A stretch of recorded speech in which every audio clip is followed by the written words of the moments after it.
자, 지금부터 배우는 거는요, 되게 쉽고 간단한 얘기인데 시험에는 계속 나오고 있습니다. 보통 1년에 한 번 내지 2년에 한 번씩은 꼭 나오고 있는 부분이에요. 그래갖고 오늘 하루 배우는 것 중에서 이 부분만큼은 꼭 기억을 하고 암기를 해주시면 되겠습니다. 자, 통치행위라는 파트인데 우리는 지금 입법부, 행정부, 사법부 이렇게 3권 분립이 돼 있어요. 그래서 입법부에서 법을 제정을 하고 행정부는 그 법을 통해서 여러 가지 집행을 하고 사법부는 행정부의 집행작용 또는 입법부가 제정한 법 여기에 대해서 제대로 잘 되어 있는지 법적인 판단들을 하고 다 입법부도 행정부도 사법부도 법을 통해서 하죠. 사람이 통치하지 말고 뭘로 통치를 하자? 법으로 통치를 하자. 법치주의라고 표현을 합니다. 그 법치주의에서 이제 다음 시간에 형식적 법치주의니 실질적 법치주의니 이런 것들을 배울 건데 지금 현재는 실질적 법치주의다 라고 표현을 합니다. 실질적 법치주의다. 제가 법치주의가 발생하게 된 배경에 대해서 설명을 해드렸죠. 누구들? 귀족과 상인들이. 상인이 왜? 계속 왕이 너무 세금을 과하게 물리고 독단적인 행동들을 하니까 그게 기분이 나빠서 상인들의 권리 침해가 너무 과하기 때문에 그렇기 때문에 법으로 통치를 하자 하면서 들고 일어났던 거 아니야. 그럼 얘네들은 법을 왜 만들려고 한 거야? 나의 권리를 제대로 보장받기 위해서 한 거예요. 법치주의라는 것 자체가 만들어진 이유가 뭐냐? 나의 권리를 제대로 보장받기 위해서 만든 겁니다. 권리를 보장받기 위해서. 왕이 갑자기 쓱 와가지고 야 볼펜 좋아 보인다 볼펜 가져가자 이러고 하는 거 너무 기분 나쁘니까. 그래서 내 볼펜은 나의 권리이니까 법에서 정해진 나의 권리니까 그 누구도 내 볼펜을 뺏어가면 안 돼. 이런 얘기들을 하기 위해서 법치주의라는 개념이 만들어진 거란 말이야. 그래서 이 실질적 법치주의 하면은 이 법치주의가 만들어진 배경, 이 본질에 맞게 항상 권리 보장하는 게 가장 중심적으로 초점이 맞춰져 있다라고 하는 게 이 실질적 법치주의예요. 그럼 우리가 권리를 보장하기 위해서는 내가 권리 침해만 있으면 무조건 소송 가능해야 되겠죠. 개괄주의라고 표현을 하거든요. 다음 시간에 제대로 설명을 할 건데 개괄주의라고 표현을 해요. 개괄주의라고 하는 거는 권리 침해가 있으면은 어떤 작용이든 소송은 반드시 가능하다가 개괄주의입니다. 개괄적으로 이 전체적으로 뭐가 됐든 간에 권리 침해만 있으면 무조건 소송 들어와 라고 하는 게 개괄주의예요. 반대는 열기주의라고 표현을 합니다. 형식적 법치주의에서 만들어진 개념이에요. 열기주의. 열기주의는 뭐냐? 나열해두고 기록해둔 것만 소송이 가능하다라는 거거든요. 법전에 기록을 합니다. 법전에 소송 가능 행위를 딱 법전에 기록이 돼 있어요. 나열이 돼 있고 기록이 돼 있어. 그래서 만약에 나한테 권리 침해 가한 그런 행위가 있는데 이게 만약에 법에 기록이 안 돼 있어? 소송 가능하다고? 그러면 전 소송을 제기를 못 합니다. 아니 이런 게 있어. 만약에 법에다가 내가 주먹으로 너를 때리면은 주먹으로 사람을 때리면은 이 사람에 대해서 뭐 손해배상금 100만 원 받아라 이런 법이 만약에 있어. 소송 가능하다 이런 법이. 근데 나는 주먹으로 안 때리고 싸대기를 때렸어. 그럼 소송 못 하는 거야. 이거 가지고. 열기주의는 이래요. 열기주의는. 우리는 어떻게 하자? 권리 침해되는 행위만 있으면은 언제든지 소송 들어와라. 내가 주먹으로 때렸든 싸대기를 때렸든 손가락으로 찔렀든 어떻게 했든 간에 권리 침해만 있으면 반드시 소송 가능하겠다. 이게 개괄주의입니다. 이제 우리가 배울 거는 뭘 배울 거냐? 개괄주의임에도 불구하고 현재 우리나라는 이 개괄주의임에도 불구하고 소송, 즉 사법부의 사법심사, 사법부의 법적 판단 이것들이 제한되고 불가능해지는 그런 행위들이 있습니다. 권리 침해가 있음에도 불구하고 사법심사 하지 않겠다.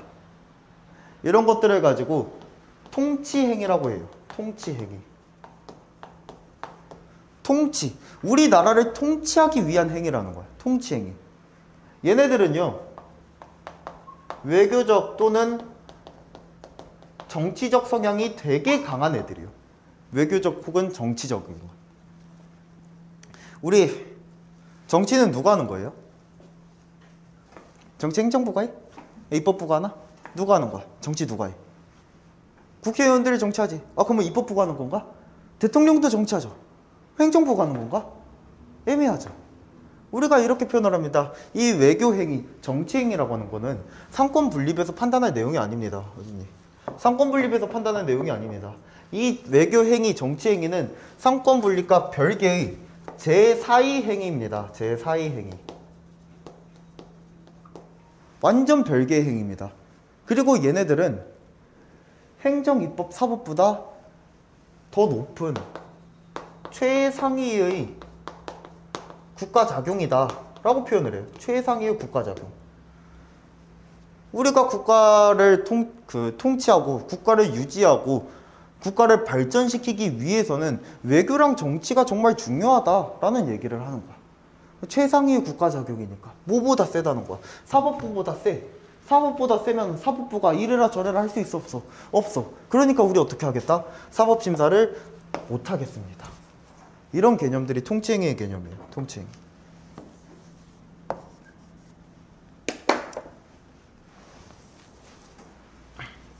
그럼 과거에는 이 통치행위에 대해서 절대적 통치행위와 상대적 통치행위로 구분을 하자라는 이론이 등장을 했었습니다. 과거에는 절대적 통치행위와 상대적 통치행위를 구분합시다. 절대적 통치행위라고 하는 거는 순수한 외교 정치 영역이고요. 상대적 통치행위 같은 경우는 외교 정치 영역이 강하기는 한데 외교 정치가 강하기는 한데 권리 의무랑도 국민의 권리 의무랑도 관련이 있기는 하네. 다만 상대적으로 비교를 했을 때 권리 의무보다 외교 정치의 성질이 좀 더 강하네 라고 하는 게 상대적 통치행위예요. 그래서 절대적 통치행위 같은 경우는 순수한 외교 정치 영역이야. 권리 의무랑은 관련이 전혀 없어. 전혀 없으니까 우리가 소송은 언제 한다고? 내가 권리 침해받았을 때 소송한다고. 권리 의무랑 전혀 관련이 없어. 그럼 소송 자체가 불가능해져요. 나는 침해받은 권리가 없는데 뭘 소송으로 들어올 거야? 소송 자체가 불가능해진단 말이야. 이거 어떻게 돼? 사법심사 절대 배제. 사법심사 절대 배제. 그냥 어떤 경우라 하더라도 들어올 수 없다. 상대적 통치행위 같은 경우는 이 경우 같은 경우는 이 권리 의무랑 외교 정치랑 비교를 해서 권리 의무가 더 셀 때는 어떻게 하겠다? 소송 가능하겠다. 권리 의무와의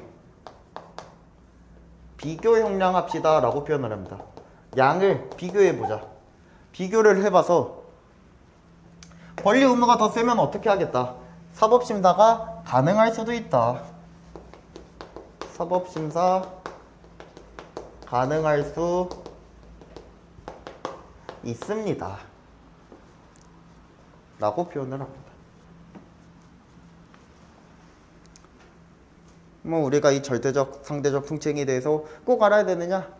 사실 아예 공부 안 하고 넘어가도 무방합니다. 왜? 학설상의 개념이거든요. 근데 이제 통치행위를 어떻게 우리가 해석을 할 건지 대법원에서도 헌법재판소에서도 판례가 모두 나왔습니다. 그래서 우리는 이제 그 판례들을 통해서 판단을 할 거지 얘네들을 이 학설들을 통해서 판단을 하지 않아요. 문제로 혹시나 나온다고 하더라도 그냥 개념 그 자체를 물어볼 겁니다. 절대적 통치행위는 절대적으로 순수한 외교적 정치적 영역이다. 상대적 통치행위는 권리 의무랑 관련성이 있는데 상대적으로 외교 정치가 강할 뿐이다. 그 정도만 물어보는 수준에서 그칠 겁니다. 안 나오겠지만 만약에 나온다고 하면은 이번에도 우리가 어떻게만 하면 돼? 이름만 쓱 보고 넘어가시면 돼요. 이름만 쓱 보고. 그 다음에 그러면은 이 통치행위에 대해서 우리 법원도 인정을 해야 될 거냐 부정을 해야 될 거냐. 긍정설이 있고 부정설이 있습니다. 통치행위 긍정설, 통치행위 부정설. 자, 통치행위 긍정설, 부정설에 대한 얘기를 하기 앞서 우리가 통치행위를 긍정할지 부정할지 논하기 위해서 통치행위를 논하기 위한 가장 중요한 전제 조건이 하나 있습니다. 통치행위를 논하기 위한 전제 조건. 우리나라는 뭐다? 개괄주의라는 거야. 개괄주의. 무슨 소리냐? 통치행위가 뭐라고? 모든 행위는 소송이 가능해야 되는데 그럼에도 불구하고 예외적으로 사법심사의 대상이 되지 않는, 소송의 대상이 되지 않는 그런 특별한 행위가 존재해야 한다고. 거기에 대해서 긍정할까 부정할까 물어보는 겁니다. 만약에 우리가 열기주의였다고 생각해봐. 만약에 열기주의였다. 통치행위라는 개념이 나올까? 우리가 이 생각을 해볼 필요가 있을까요? 없어. 어차피 왜? 법전에 안 적혀 있으면 소송 다 불가능하니까. 통치행위라는 개념 자체를 만들 필요가 없는 거예요. 순수한 외교적 정치적 행위, 외교 정치랑 관련됐으니까 어떻게 하네, 이런 말을 할 필요가 없어. 그냥 뭐라고 얘기하면 돼. 야, 법전 봐. 기록 안 돼 있지? 그래서 소송 안 돼. 이러고 끝내버리면 돼. 그래서 통치행위를 논하기 위해 가장 중요한 전제 조건이 개괄주의입니다. 개괄주의이기 때문에 그럼에도 불구하고, 개괄주의임에도 불구하고 모든 대상은 소송이 가능해야 됨에도 불구하고 소송이 불가능한 특별한 영역이 있을까 없을까, 긍정할까 부정할까 생각 한번 해보자, 이런 얘기를 하는 거고요. 그 다음 두 번째 포인트 체크를 꼭 해주셔야 될 게, 부정설의 가장 중요한 견해가 우리는 개괄주의다요. 왜? 우리는 개괄주의이기 때문에 모든 대상이 소송이 가능해야 된다며. 근데 왜 불가능한 영역이 있어? 말도 안 되지. 예외를 뭐하러 만들어? 모든 영역이 소송 가능하다며. 그러면은 통치행위라는 것도 있을 수가 없지. 다 소송 가능해야겠지. 문제로 내면은 이런 식으로 돼요. 통치행위 긍정설을 논하기 위한 전제 조건은 개괄주의다. 진짜 치사하네. 통치행위를 긍정설을 얘기하기 위한, 논하기 위한 전제 조건은 개괄주의다. 결과적으로 통치행위 긍정설의 견해를 묻는 거 아니면 통치행위 긍정설의 전제 조건을 묻는 거야. 견해를 물어보는 게 아니죠, 이건. 얘네가 어떠한 방법으로 긍정하고 있는지 그걸 물어보는 게 아니죠. 얘네가 긍정하기 위한 그 사전적인 전제 조건을 물어보는 거죠. 이게 O라는 겁니다. X가 아니라. 이게 O라는 거야. 우리가 부정설의 개괄주의다 이 얘기를 하고 싶으면 문제에서 이렇게 출제합니다. 통치행위의 부정설의 논거는, 또는 그 견해는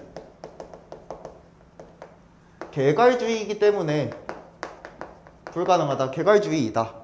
이런 식으로 표현을 해야 이것도 맞는 거고. 그래서 사실 간단해요. 전제 조건이라는 말이 들어갔냐 안 들어갔냐 그거를 보고 판단하는 거야. 그러면 반대로 이제 이거를 긍정설로 바꿨어. 이거를 긍정설로 바꿨어. 긍정설로 바꿨으면 맞아 틀려? 틀렸다는 거야, 이거는. 왜? 논거, 견해다라고 하면 뭐라고 해야 되니까? 부정설의 논거다라고 표현을 해야 되는 거니까. 문제 대충 읽으면 틀리겠죠. 문제 대충 읽으면 틀려요. 대충 읽으면 틀려. 틀린 애들 많이 봤어. 근데 뭐만 체크를 해주면 돼? 뭐만? 전제 조건이라는 표현이 들어갔는지만 보면 돼요. 전제 조건이라는 표현이.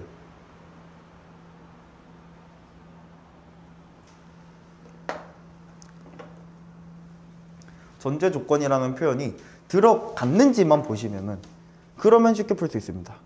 전제 조건이라는 표현이 안 들어가 있어. 그럼 누구만 말해야 돼? 긍정설만 말해야 돼.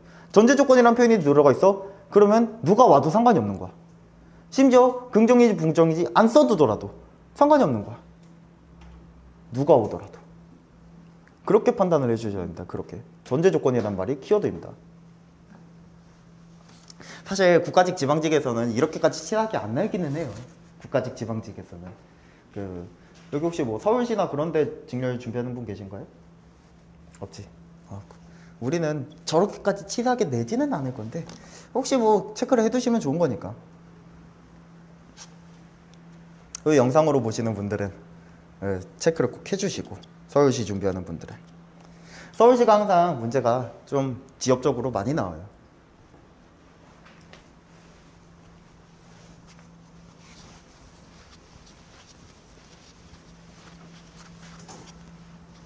자, 그러면 이제 긍정설에 대해서 얘기를 해야겠죠. 학설이죠, 학설. 자, 학설들을 볼 겁니다. 각 나라들의 학설을 볼 거예요. 각 나라들의. 우리가 구급행정법에서는요,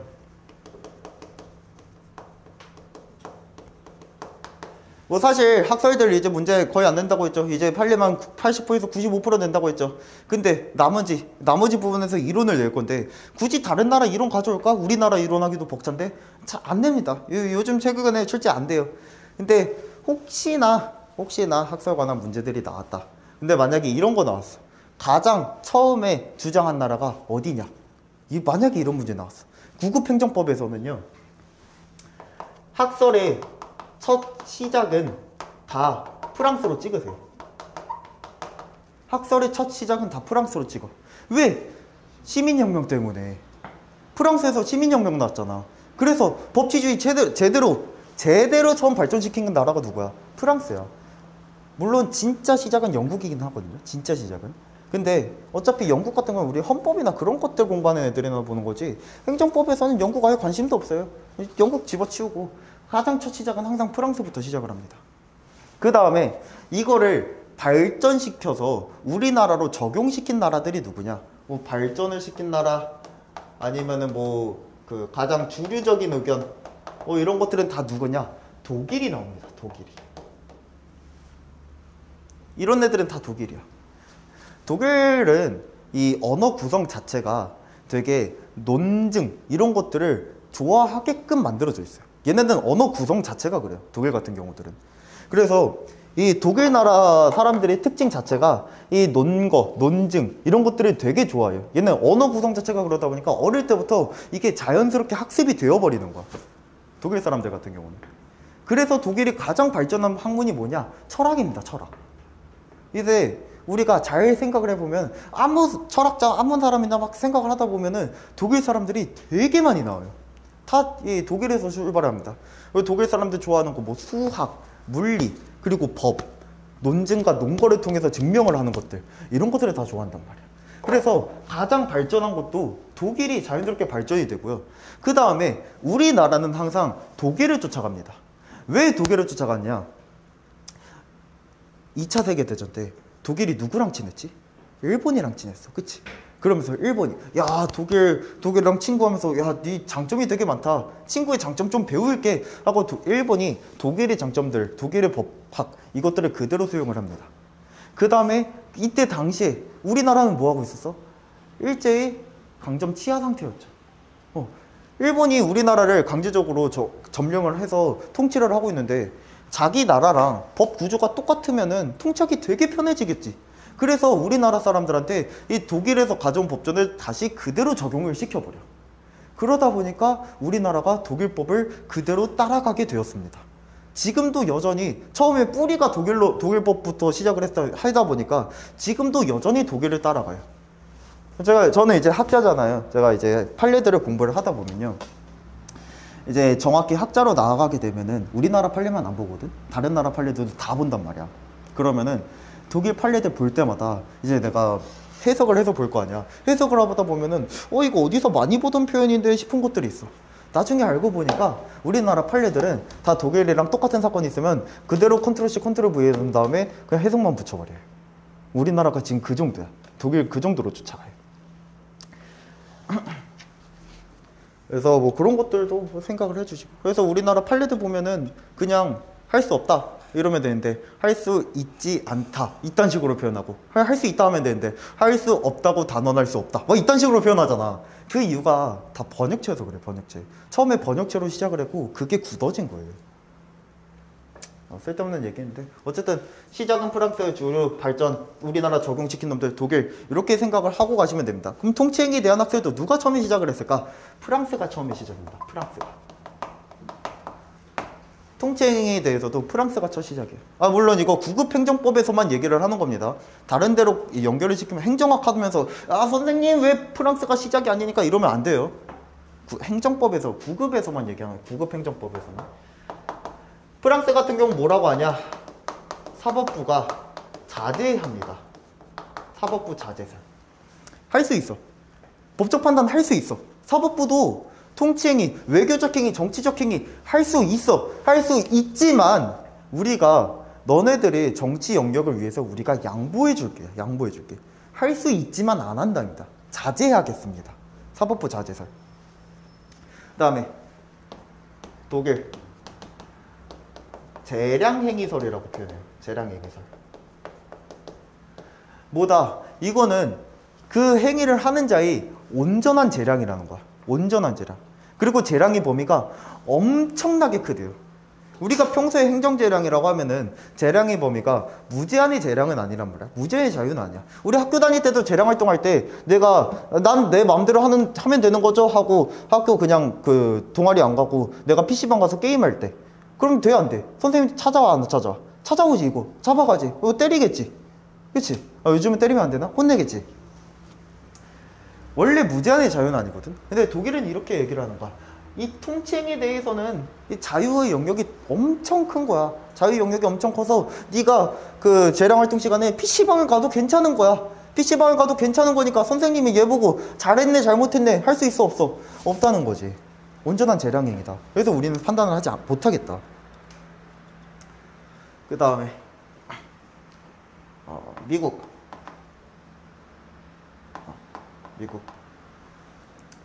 미국은 이렇게 표현합니다. 프랑스는 안 한다 했지. 프랑스는 안 한다. 미국은 사법부한테도 한계가 있어. 사법부 내재적 한계설. 사법부에도 한계가 있기 때문에 법적 판단 외적인 정치적 판단 이런 것들은 할 수가 없단 말이야. 이거는 못하는 거야. 정치적 판단, 외교적 판단은 얘네가 못하는 거야. 만약에 이거를 얘네가 하려고 하면은 사법부가 권력이 지나치게 커질 것 같아. 뭐 별의별 거 다 가져가고 안 돼, 못하지 마 이렇게 얘기를 할 거 아니야. 그렇기 때문에 그런 건 권력 분립에 반하는 거야. 권력 분립설이라고도 표현합니다. 정확히 얘기하자면은 좀 다른 얘기기는 한데 그것은 어차피 뭐 변호사 시험에도 안 나와. 학자들이나 공부하는 거지. 그래서 우리는 그냥 이거 동일하다고 생각하시고 뭐다 사법부의 내재적인 한계가 있기 때문에 그 한계를 벗어나면은 권력 분립에 반하는 거다. 그렇기 때문에 얘네는 못하는 거다. 이게 미국의 이론이에요. 못하는 거다.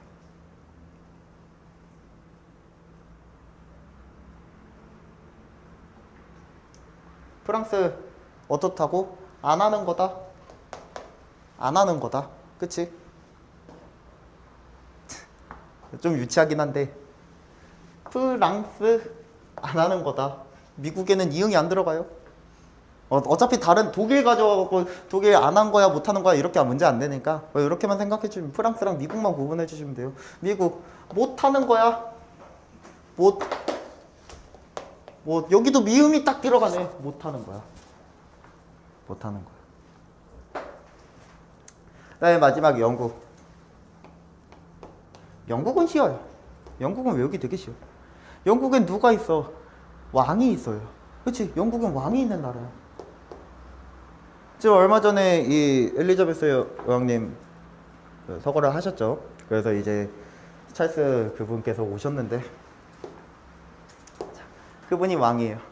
그럼 이 왕의 행위가 통치행위라는 거야. 왕의 행위가. 지금 영국은 왕이 있어. 그러니까 왕이 막 행정적 작용, 너한테 세금 부과할게 이런 거 할 수 있어 없어? 없어. 입헌 군주제라고 해요. 입헌 군주제. 법이 있고 군주도 있는 거. 법도 있고 군주도 있어. 군주는 있지만 통치를 어떻게 해? 법으로 통치해. 그러니까 군주는 하는 게 뭐야? 존재만 할 뿐이야, 얘네는. 군주는 존재만 하는 거지 군주가 직접 나서서 여러 가지 행위 작용을 하는 게 아닙니다. 행정부의 대빵이 사실상 물론 영국 법에서는 왕이 대빵이다 라고 얘기를 하기는 해요. 근데 사실상 대빵이 누구야? 총리지, 총리. 총리가 대빵이야, 사실상. 왕은 진짜 행정적인 작용 이런 거 아무것도 못하고 정말 순수하게 외교 정치적인 행위를 할 수밖에 없어요. 그 외적인 건 아예 못하는 거야. 이거 가지고 왕의 가장 큰 권력이다, 대권행위다. 대권행위설이라고 표현합니다. 왕이라고 하는 엄청난 큰 권력 주체가 있어. 그 권력 주체의 행위에 대해서는 우리가 터치하지 말자. 너무 큰 권력이니까. 대권행위다. 대권행위설 이렇게 표현을 합니다.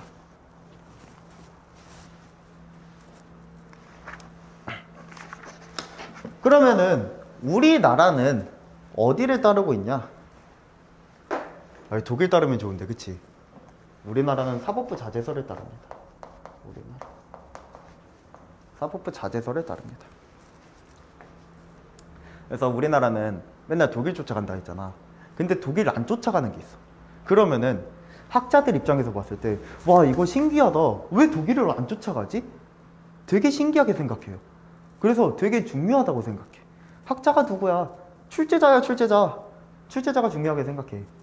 아, 물론 최근에는 이제 통치행위에 대해서는 판례만 나와요. 왜 계속 뭐라고? 판례로만 문제 낸다고. 이런 이론들 안 나와. 내가 뭐 막 자세하게 설명을 안 하는 게 얘네들이 문제로 잘 안 나와요. 얘네들도 마찬가지로. 우리는 판례만 볼 거야. 판례만. 판례만 볼 거야. 다만 혹시나 이 이론적인 문제를 내게 된다면은 이 얘기를 항상 꼭 붙여요. 우리나라는 사법부 자제설을 따르고 있다. 왜? 신기하거든. 출제자가 봤을 때도. 오, 이거 독일을 안 쫓아가. 신기해. 그러니까 맨날 내는 거야. 야, 너 알고 있니? 독일, 나는 우리나라 독일 쫓아간 거 다 알고 있는데, 얘 다르잖아. 신기하단 말이야. 자기 지식도 막 뽐내고 막. 그러려고 출제를 많이 하니까 이런 것들 기억을 하시고.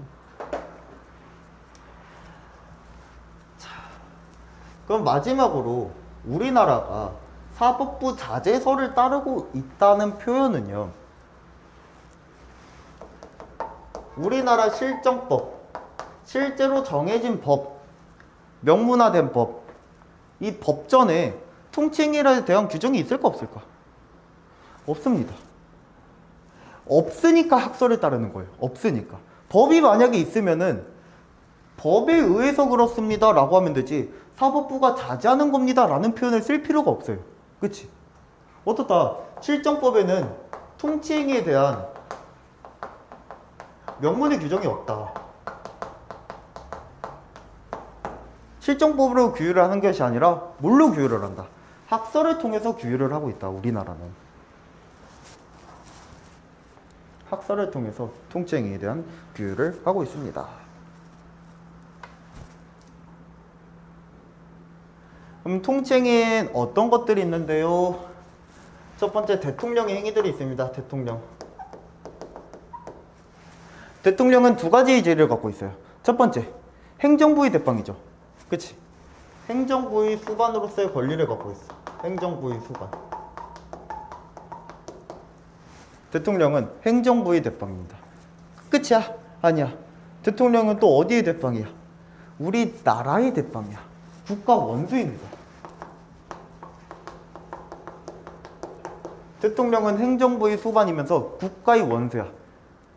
행정부의 수반으로서 발생하는 권리들을 이용해서 여러 가지 행위를 했어.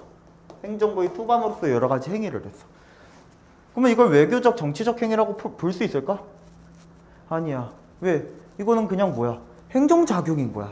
그냥 오롯이 그냥 행정작용인 거야. 그러니까 이 행정부의 수반으로서 행위에 대해서는 다 뭐가 가능해야겠어? 사법심사가 가능해야 합니다.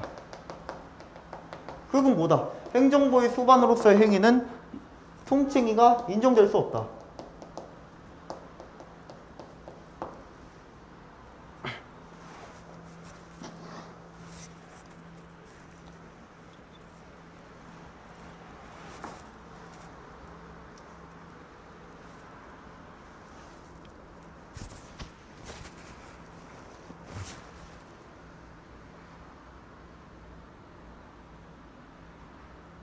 자, 그 다음 국가 원수.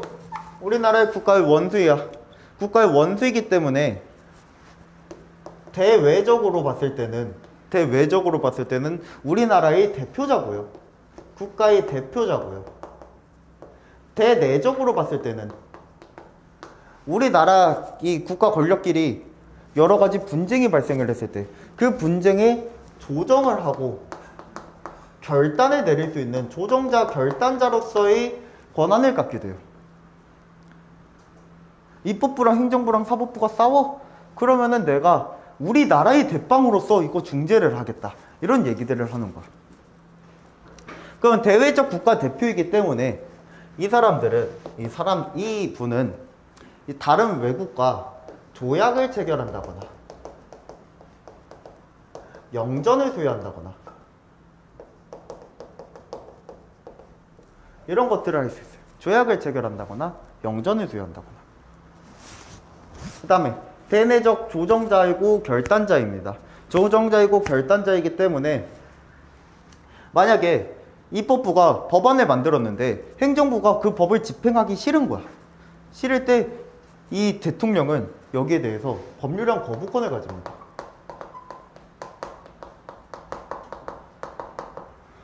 대통령이 법률안 거부를 하면 우리 어렸을 때 사회시간에 배웠죠. 거부하면은 다시 국회로 돌아가고 국회가 다시 판단해갖고 그래도 해야 된다 하면은 다시 대통령으로 넘어갑니다. 두 번째 넘어온 거는 거부할 수 없고 우리가 반드시 시행을 해야 돼요. 그런 것들. 물론 우리는 그런 것까지 할 필요는 없지만. 법률안 거부.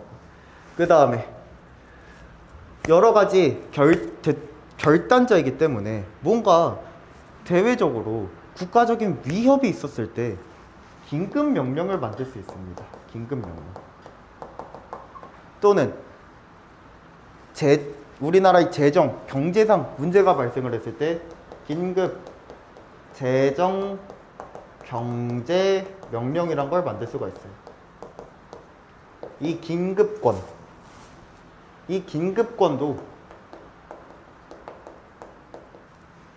결단자로서의 권리고요. 긴급명령, 긴급재정경제명령. 줄여서 긴급재경명령 이렇게 표현을 합니다. 긴급명령, 긴급재경명령.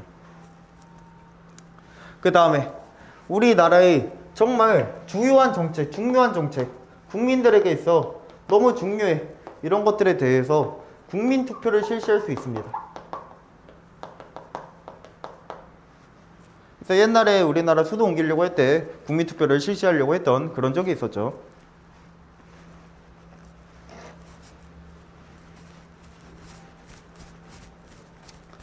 그러면 이제 통칭이가 뭐다? 이 국가로 원수로서의 이러한 행위들이 통치행위입니다. 문제로 많이 나오는 건 뭐가 있느냐? 영전수여, 긴급명령, 긴급재경명령. 요거 두 가지만 기억하시면 돼요. 두 가지.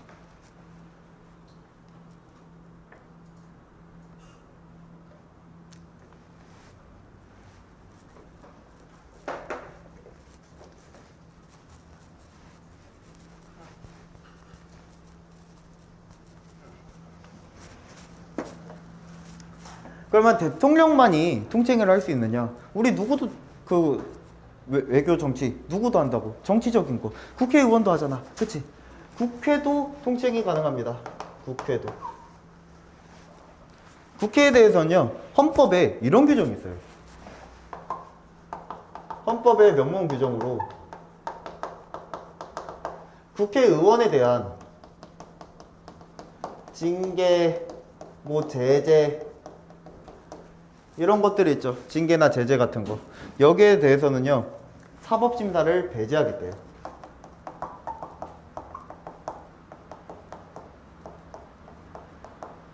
국회의원의 징계 제재에 대해서는요, 소송으로 끌고 가는 게 불가능합니다. 이게 명문의 규정이 있어요.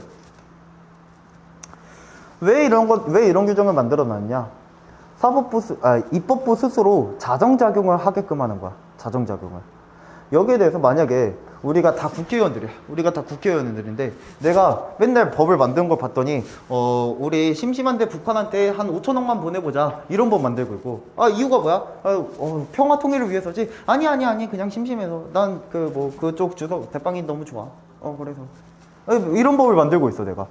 그러면 이제 다른 국회의원들이 저 새끼 스파이 새끼 아니야? 간첩 아니야 이 새끼? 이렇게 생각을 할 거란 말이야. 그럼 이제 뭐라고 얘기하는 거야? 야, 저 사람에 대해서 여러 가지 제재를 하자, 징계를 하자, 징계위원회 같은 걸 한다던가. 해서 나한테 제재를 하고 제명을 하고 뭐 제명 같은 거. 막 했어.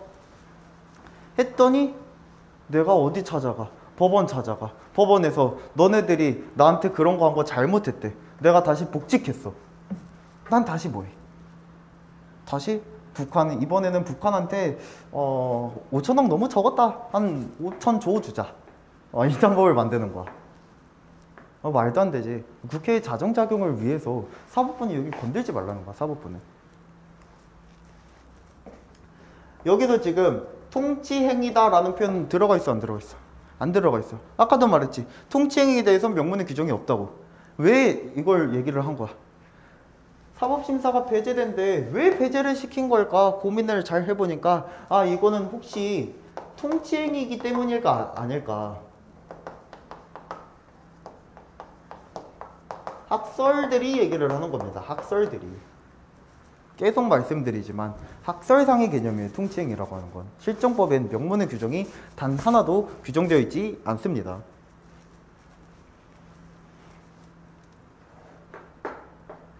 그러면 이제 대통령과 국회가 통치행위를 할 수가 있구나. 사법부는 어떨까? 사법부.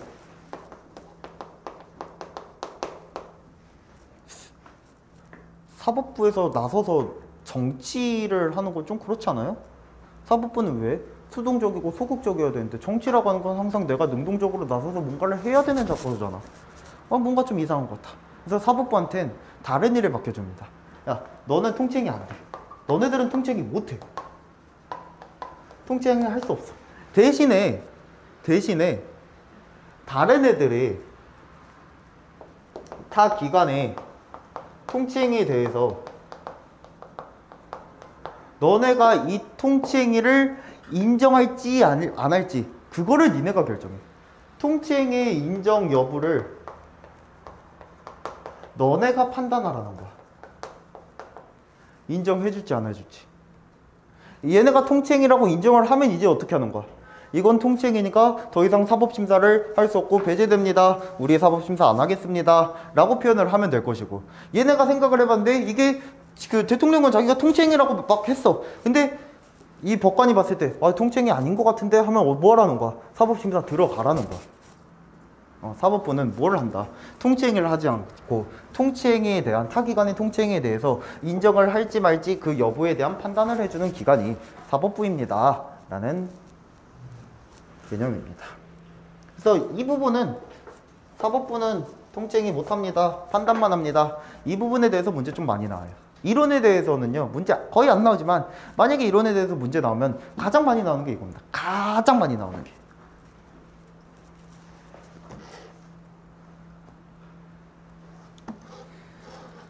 자, 시간이 됐네. 그럼 우리 10분 쉬었다가 진짜 시험에 나오는 잘 나오는 판례들을 보도록 합시다. 10분 쉬었고.